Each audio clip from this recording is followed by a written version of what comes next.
vous comprenez? Quand ils disent vous violez la Constitution est ici. Dites quel article on viole. Et puis dans ce pays, l'organe qui est compétent pour juger de la violation de la Constitution, c'est la Cour constitutionnelle. Ce n'est pas le FCC, les gens qui ont violé. Bon, ce sont les descendants de l'AMP qui ont volé la Constitution pendant 18 ans, qui vont nous donner des leçons. Il y a des organes qui sont clairement définis à l'article 161 de la Constitution qui peuvent introduire une demande en interprétation. Nos amis du FCC, comme ils ne comprennent rien, ils ont envoyé le PPPD et le RRC déposer une requête en interprétation. Ce n'est pas constitutionnel. Donc, c'est la première fois depuis l'indépendance qu'il y a un Premier ministre a appuyé la motion de censure et la Premier ministre. Arrêt à court concernant les petits bureaux au pouvoir. Au moins, le problème est arrêt à court des Zakamoulaye, 10 feuillets, parfois 15 feuillets. Dans le FCC, le coup des Zakamoulaye, peut-être pas chez moi.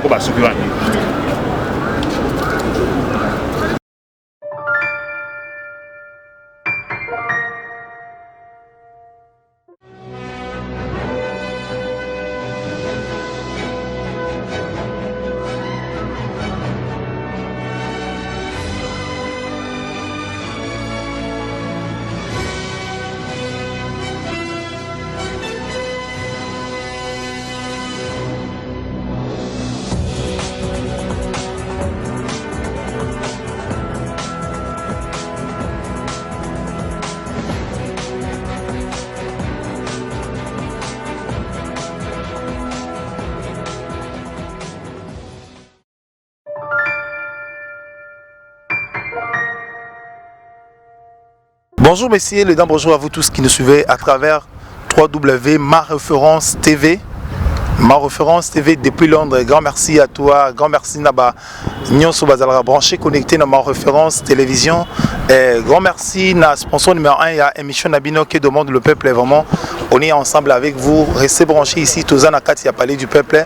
Bongo Lelo, chambre basse du Parlement au ICG pour nous traiter ba matière aux ali bongo et oui ba bengaki ba député ba zalako quota na section extraordinaire pour nous coacher bureau d'âge et coacher bureau définitif aux ali bongo ko kamana par bureau d'âge matière ezali ebele mais bino botika la kaka na kati ya ma référence bomona plénière à l'élo makamuni leki comme ça on se retrouve tout juste après pour na ko sukisa na ebandeli na biso apesi ba union so soutenir biso à travers médias oyo bino bolinga mingi bo s'abonner ebele ba événement ya bien ba actualité ya bien ba spectacle oyo le kana mboka na biso bo retrouver en na ma référence télévision. Je dis grand merci na maman Moseka depuis Londres, grand merci na Willicom depuis les États-Unis d'Amérique pour notre soutien au soutenir biso dans ma référence TV.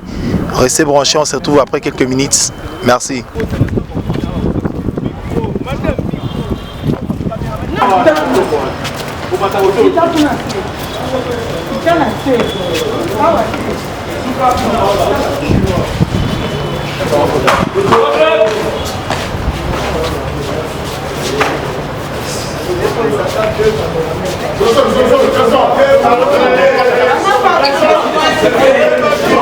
C'est dans le règle de la procédure parlementaire parce que nous devons contrôler le gouvernement. Nous avons constaté qu'il y a beaucoup de défaillances dans la gouvernance de Ilunga Ilunkamba en tant que Premier ministre. Pourquoi nous avons, avec le devoir de redevabilité, initié cette motion de censure.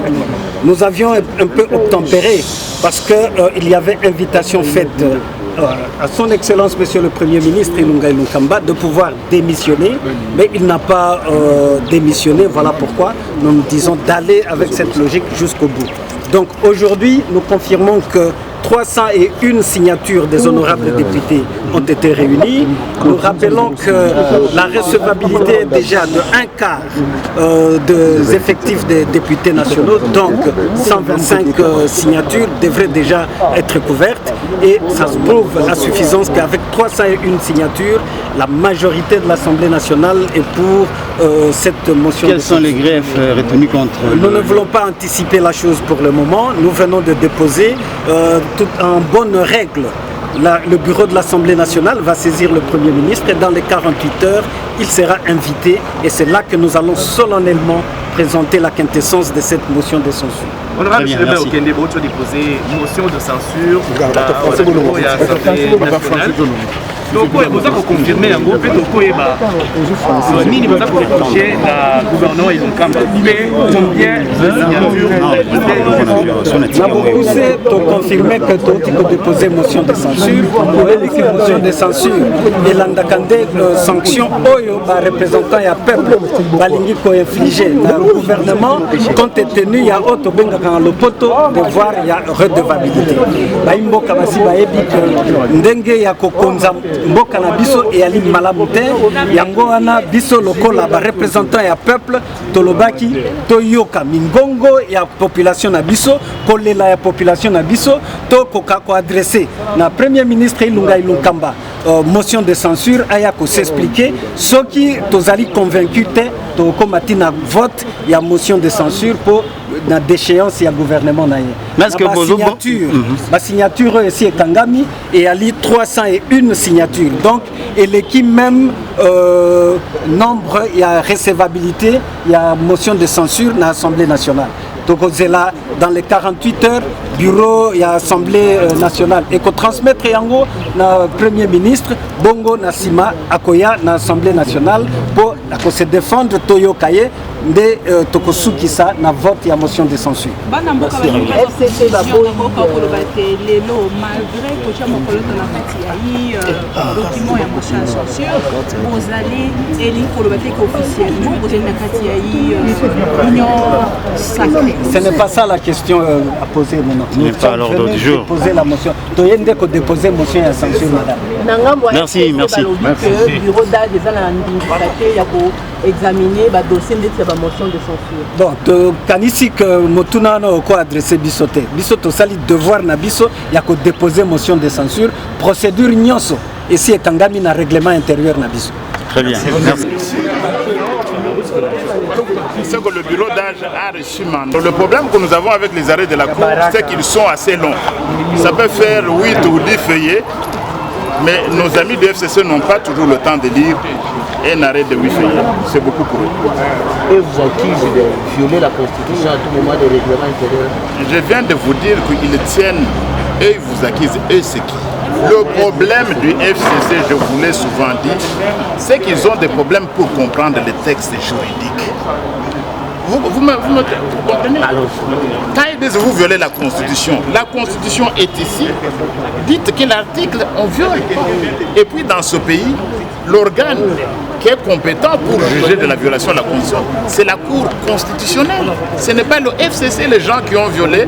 Bon, ce sont les descendants de l'AMP qui ont volé la Constitution pendant 18 ans, qui vont nous donner des leçons.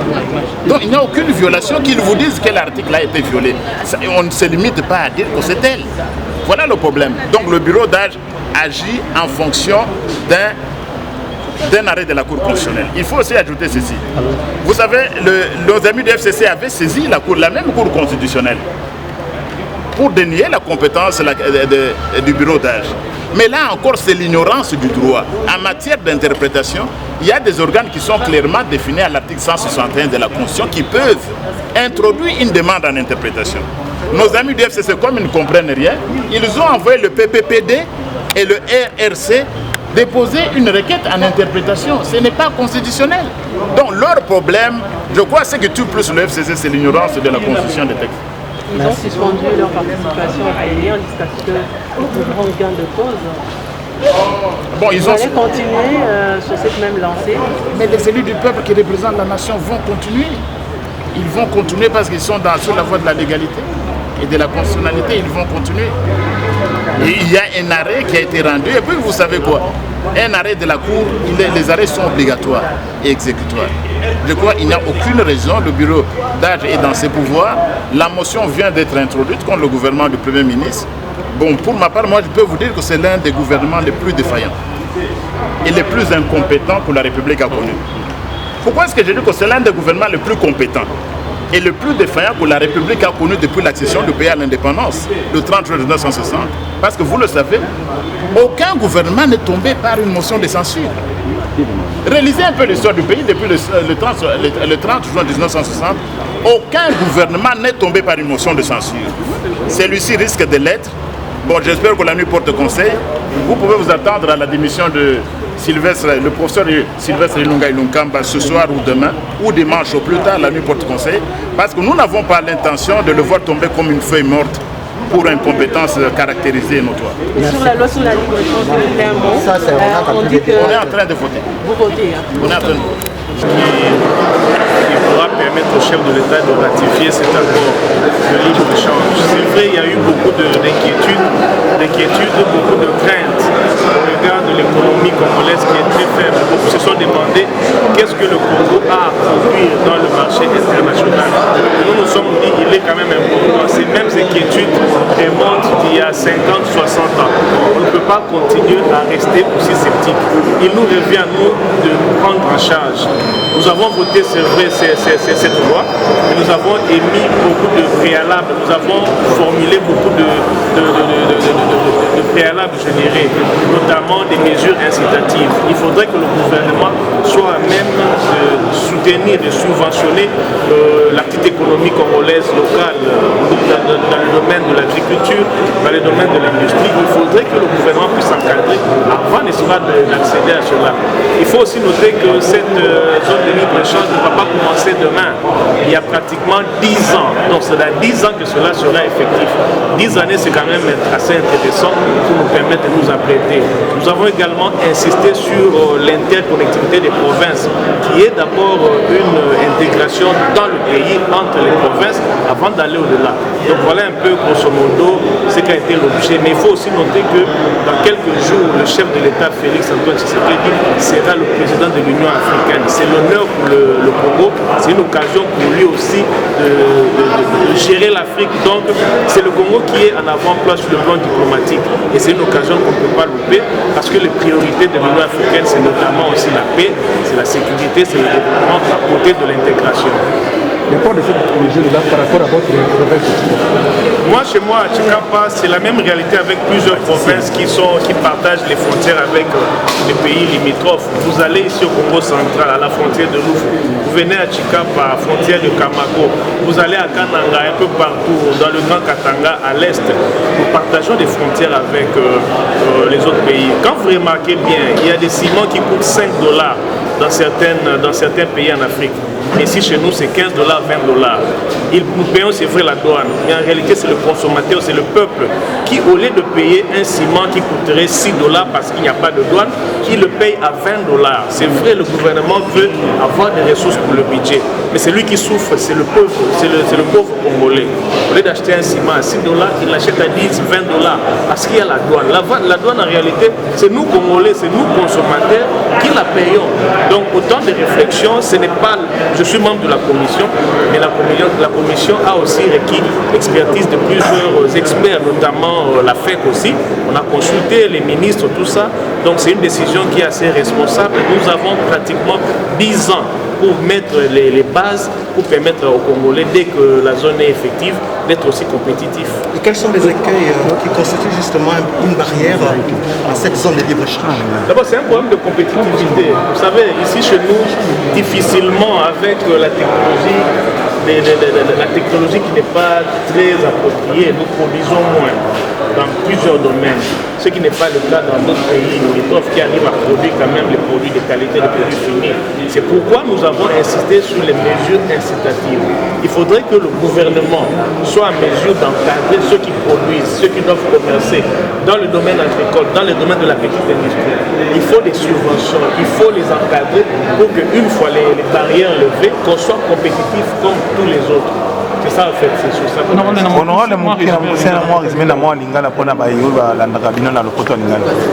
Ah, tu as voté loi moko eza quand même ya motuya parce que ils ont concerné la zone ya libre échange en Afrique. Vous voyez que na mikolo eza koya mokonzi ya mboka Félix Antoine Tshisekedi aza kokoma président ya Union africaine. Ezali honneur pour na biso ba congolais. Ezali pe occasion ya ko permettre pe asala mosala ndenge ngobani. Union africaine africaine elakisi kimia ezala elakisi sécurité elakisi mpe intégration wana ezali kolongola babarrière notamment douanière entre bapays mpo commerce ezala kitoko tovote loi yango miso akokangama te tosengi na l'état azwa bamesure incitative elobi ete apesa makoki na baye baza na milanga baye baza na baindustrie ya mikie na Congo po ete bazala mpe a même ya kozala compétitif na monde oyo ya commerce soki bandeko na biso ya bamboka mosusu bazoproduire biloko ya bien biso mpe bayeba biso bazala mpe na makoki ya koproduire baproduit fini oyo ekokota na compétition na bandeko mosusu wana soki otamboli na baprovince ebele na bakongo lufu na chikape epa na ngai kuna kamago okenda kasumbalesa na partout bacommerce ezali kaka gouvernement azozwa likambo combien soki otali na baprovince mosusu ciment ezali na bapays mosusu ciment ezali $5 mais soki efuti douane ekomi azosomba ngo na $20 nani azosomba ngo ozaka congolais azosouffrir mais soki eloko oyo balongoli yango ciment ya $5 wana transport kaka ekute mosusu $1 azosomba ngo na $6 eza toujours avantage ya congolais mais congolais wana mpe il faut bapesa ye makoki ayeba koproduire po ye mpe azala na échange moko ya malamu na mboka na biso tolobi mpe likambo ya baprovince ekutana donc intégration mpe ezala na kati ya Congo ekobanda mbala moko te tozomona 10 ans mpo makambo wana esalama eloko tolobi na kati ya mobeko wana oyo mokonzi ya mboka efo ratifie yango wana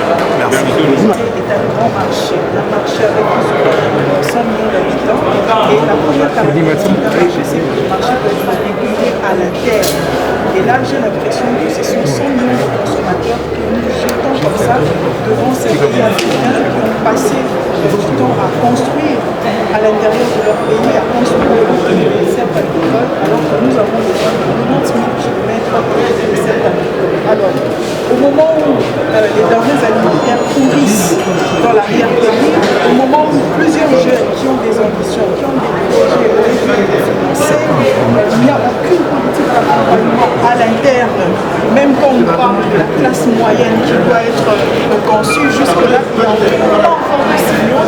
Nous avons estimé que c'est trop préliminaire d'adhérer à cette zone. Créer un marché alors que la République démocratique du Congo n'a pas une identité économique. En termes de participation, vous ne voyez pas que la RDC ne participera pas à 100%. Exactement, vous avez raison, parce que quand on dit échange, c'est d'abord un rendez-vous pour donner et de recevoir. La RDC va donner quoi? Ce qui est sûr, c'est qu'elle va recevoir. Elle va recevoir beaucoup parce que nous connaissons l'influence des marchés qui se trouvent dans nos frontières, notamment entre l'Angola, le marché qui a paralysé à un moment donné l'économie de notre pays, et le Rwanda, les collègues qui sont élus du nord et du sud nous parlent de l'influence qu'a le marché rwandais sur le marché congolais. En tout cas, il est temps pour nous, surtout nous politiques, de constater les dégâts. Les dégâts, c'est quoi? C'est que pendant que les autres construisaient, pendant que les autres projetaient, envisageaient le bien-être de la population, nous passons le temps à des guerres entre nos frontières, à des conflits unitiques qui aujourd'hui nous effacent à nos responsabilités. Merci honorable. Merci. Et vous savez, avec la douane, nous sommes en train de perdre énormément d'argent. Mais si nous ratifions cet accord, nous pouvons accroître notre recette douanière de 70%. Pourquoi? Parce qu'on ne parvient pas vraiment à contrôler l'importation, tout simplement parce qu'il y a des corruptions, il y a des fraudes massives. Mais si on supprime la douane, on revient à la taxation via l'impôt. Et quand on va taxer la marchandise à travers l'impôt, on gagne parce qu'on contrôle. Il n'y aura plus de fraude, il n'y aura pas de corruption au niveau de la frontière. Parce que vous savez que notre frontière est poreuse et ça fait en sorte qu'il y a plusieurs entrées de marchandises. Autant libéraliser, mais aller taxer au niveau de l'impôt.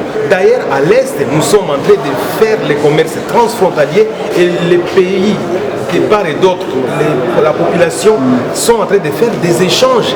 Ça fait des années que nous faisons des échanges transfrontaliers. Donc c'est en fait l'application même de cette loi ZLECAf. Donc il faut qu'on puisse formaliser pour que la population puisse être en paix, pour diminuer avec la tracasserie, parce qu'il y a des camions qui font 2 à 3 jours, même une semaine au niveau de la barrière. Il faut gagner sur le temps et il faut rentabiliser sur l'économie de notre pays. Certains de vos collègues disent que cette loi n'est pas bénéfique pour notre pays, étant donné que nous ne produisons rien, nous risquons de subir la production des autres. Nous avons gelé cette loi, ça fait plus de 3 ans, ici, dans notre pays. C'est presque 5 ans qu'on gèle cette loi-là, de libre-échange. Mais ce n'est pas le problème. Le problème de la RDC, c'était un problème politique. On dit toujours, faites-moi de la bonne politique, je vous fais une bonne économie. On avait des problèmes politiques et nous sommes en train de dépendre des pays extérieurs. Ça fait plus de 20, plus de 30 ans. On est à Kinshasa, tous les produits vivriers qu'on consomme à 80%, ça vient de l'étranger. Donc on ne doit pas nier ça. Donc maintenant là, il faut faire un plan et là je suis en train de féliciter les 2 commissions, relations extérieures et économico-financières, de faire un plan en sorte que l'Assemblée garde un contact avec le gouvernement pour qu'il y ait une façon de suivre. Parce que si on applique cette loi de ratification au niveau des ELECAF pour la libre-échange, on doit faire des réformes au niveau de l'administration fiscale.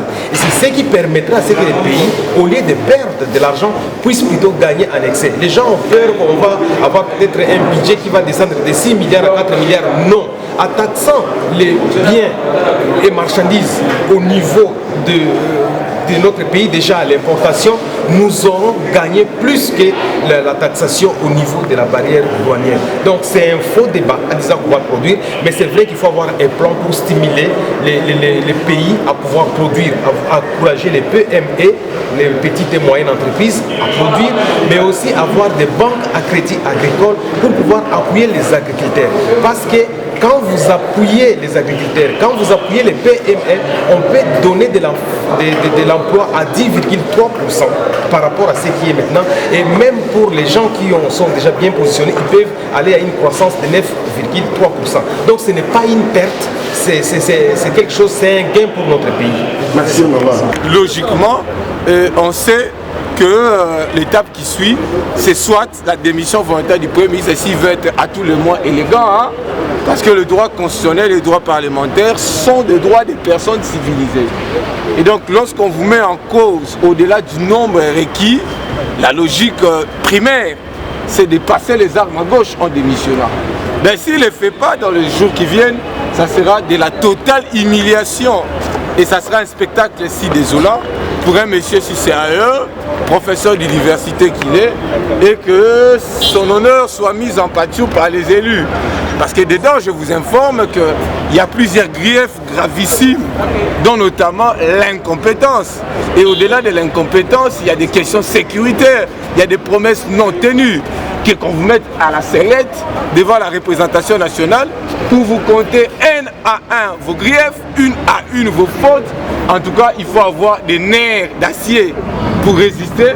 Alors il faut être, j'allais dire, assez jeune aussi et avoir plus d'énergie pour répondre à la représentation nationale. Parce que, qu'on le veuille ou pas, on est voué à sa propre perte, à sa propre disparition politique. Honorable, mais le contrôle du gouvernement n'est pas, le bureau d'âge n'a pas cette compétence-là. Quels sont les sous-bassements juridiques que le bureau d'âge a eu à se maintenir pour traiter cette question? On ne vous le dira jamais assez que le bureau d'âge a par 2 fois saisi la Cour constitutionnelle. Et la Cour constitutionnelle a reconnu la compétence de contrôle au bureau d'âge. Et donc, l'arrêt de la Cour constitutionnelle, je ne dis pas que c'est une forme de révision jurisprudentielle de la Constitution, non, parce que l'arrêt corrobore la position du constituant et l'arrêt corrobore la posture de notre règlement intérieur, parce que le règlement n'était pas assez disant, assez détaillé sur cette question. L'arrêt y apporte des éléments d'explication qui fondent aujourd'hui la compétence du bureau d'âge. Et la Cour, vous le savez, comme depuis 2006, a pris l'habitude de statuer sur la base de sa compétence résiduelle et comme acteur, garant ou régulateur du fonctionnement, du bon fonctionnement des institutions. La Cour l'a fait et donc le bureau d'âge a une assise juridique. Je pense qu'il n'y a pas de souci, il n'y a pas de question à se poser sur le plan des droits. D'où les bureaux d'âge font-ils sa compétence?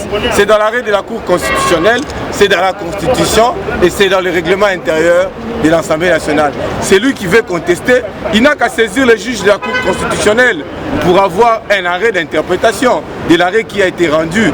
Mais au cas contraire, nous sommes tous appelés à nous soumettre à la toute-puissance de la Cour constitutionnelle, parce que dans une démocratie constitutionnelle, l'arrêt de la Cour constitutionnelle a une valeur théorétique.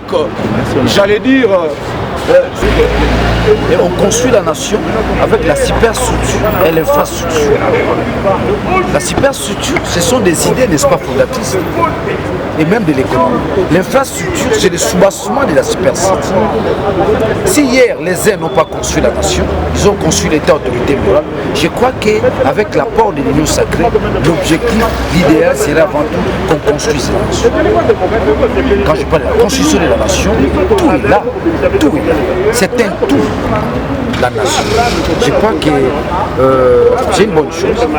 Parce que sans l'intégration à la fois régionale et internationale, on ne va pas s'en sortir. En face de nous, l'Ouganda atteint l'autosuffisance alimentaire. La Côte d'Ivoire est en voie d'atteindre l'autosuffisance alimentaire. Et nous n'existons pas. Je crois qu'avec cette loi, nous devons, ou nous allons vers l'existence, n'est-ce pas, du Grand Congo. Le Congo, c'est une puissance. C'est une puissance de par sa vocation. Une puissance à la fois économique, une puissance à la fois économique, parce que de par la démographie, n'est-ce pas, du Congo, nous constituons un grand marché d'Afrique. Un grand marché.